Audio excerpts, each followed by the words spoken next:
ನಮಸ್ಕಾರ, ವಿನಯ್ ನ್ಯೂಸ್ಗೆ ಸ್ವಾಗತ. ನಾನು ವಿನುತಾ ಎಚ್ಚಲ್. ವೀಕ್ಷಕರೇ, ಇವತ್ತು ಒಂದು ಮಿನಿ ವ್ಲಾಗ್ ಜೊತೆ ನಾನು ನಿಮ್ಮ ಮುಂದೆ ಬಂದಿದ್ದೀನಿ. ತುಂಬ ದಿನಗಳ ನಂತರ ಇವತ್ತು ನಾನು ನನ್ನ ಏರ್ ಟ್ರೀಟ್ಮೆಂಟ್ಗೋಸ್ಕರ ಕೋರಮಂಗಲದ ಒಂದು ಸೆಲೂನ್ಗೆ ಭೇಟಿಯನ್ನು ನೀಡಿದೆ. ಅಲ್ಲಿ ಮೊದಲು ಏರ್ ಸ್ಪೆಷಲಿಸ್ಟ್ಗಳು ನನ್ನ ಏರನ್ನು ಚೆಕ್ ಮಾಡಿ ನನಗೆ ಯಾವುದು ಬೆಸ್ಟ್ ಅದನ್ನು ಸಜೆಸ್ಟ್ ಮಾಡಿದ್ರು. ಏರ್ ಟ್ರೀಟ್ಮೆಂಟನ್ನು ಮುಗಿಸ್ಕೊಂಡು ನಾನು ನಂತರ ಹೊರಟಿದ್ದು ನನ್ನ ಮಗಳ ಹುಟ್ಟುಹಬ್ಬದ ಶಾಪಿಂಗ್ಗೋಸ್ಕರ. ಇದೇ 23ನೇ ತಾರೀಕು ನನ್ನ ಮಗಳ ಹುಟ್ಟುಹಬ್ಬ. ಹಾಗಾಗಿ ಅವಳಿಗೆ ಒಂದಷ್ಟು ಬಟ್ಟೆ ಮತ್ತು ಒಡವೆಗಳನ್ನು ತೆಗೆದುಕೊಳ್ಳೋಣ ಅಂತ ಶಾಪಿಂಗ್ ಅಂತ ಹೊರಟೆ.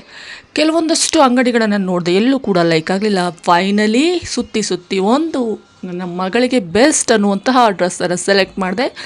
ನಂತರದಲ್ಲಿ ನನ್ನ ಮಗಳು ನನ್ನ ಬರ್ಡೇಗೆ ಸ್ವಿಂಗ್ ಚೇರ್ ಬೇಕು ಮಮ್ಮಿ ಅಂತ ಕೇಳಿದ್ಲು. ಸೊ ಹಾಗಾಗಿ ಸ್ವಿಂಗ್ ಚೇರ್ನ ನೋಡೋಣ ಅಂತ ಸುತ್ತಿದ್ದಾಯ್ತು. ಸೊ ಫೈನಲಿ ನನಗೆ ಸ್ವಿಂಗ್ ಚೇರ್ನ ಇಲ್ಲಿಂದ ಅಲ್ಲಿಗೆ ತೆಗೆದುಕೊಂಡು ಹೋಗೋದಕ್ಕೆ ಸ್ವಲ್ಪ ಕಷ್ಟ ಆಗುತ್ತೆ.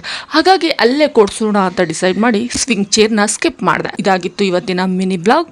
ಇಷ್ಟೆಲ್ಲ ತಯಾರಿಯನ್ನಂತೂ ಮಾಡ್ಕೊಂಡಿದ್ದಾಯ್ತು. ಆದರೆ ನನಗೆ ಒಂದು ಚಿಕ್ಕ ಡೌಟ್ ಏನಂದರೆ, ನನ್ನ ಮಗಳು ಬರ್ಡೇಗೆ ಹೋಗೋದಕ್ಕೆ ರಜೆ ಸಿಗುತ್ತಾ ಅನ್ನೋದು. ಫೈನಲಿ ನನಗೆ ರಜೆ ಸಿಕ್ಕಿ ನನ್ನ ಮಗಳು ಬರ್ಡೇಗೆ ಹೋಗ್ತೀನಾ, ನನ್ನ ಮಗಳು ಬರ್ಡೇಗೆ ಯಾವ ಡ್ರೆಸ್ಸನ್ನು ಸೆಲೆಕ್ಟ್ ಮಾಡಿದ್ದೀನಿ, ಇದೆಲ್ಲವನ್ನು ಕೂಡ ನೆಕ್ಸ್ಟ್ ವಿಡಿಯೋದಲ್ಲಿ ತಿಳಿಸ್ಕೊಡ್ತೀನಿ. ತಪ್ಪದೆ ಎಲ್ಲ ವಿಡಿಯೋವನ್ನು ನೋಡಿ ಲೈಕ್ ಮಾಡಿ, ಶೇರ್ ಮಾಡಿ, ಕಮೆಂಟ್ ಮಾಡಿ.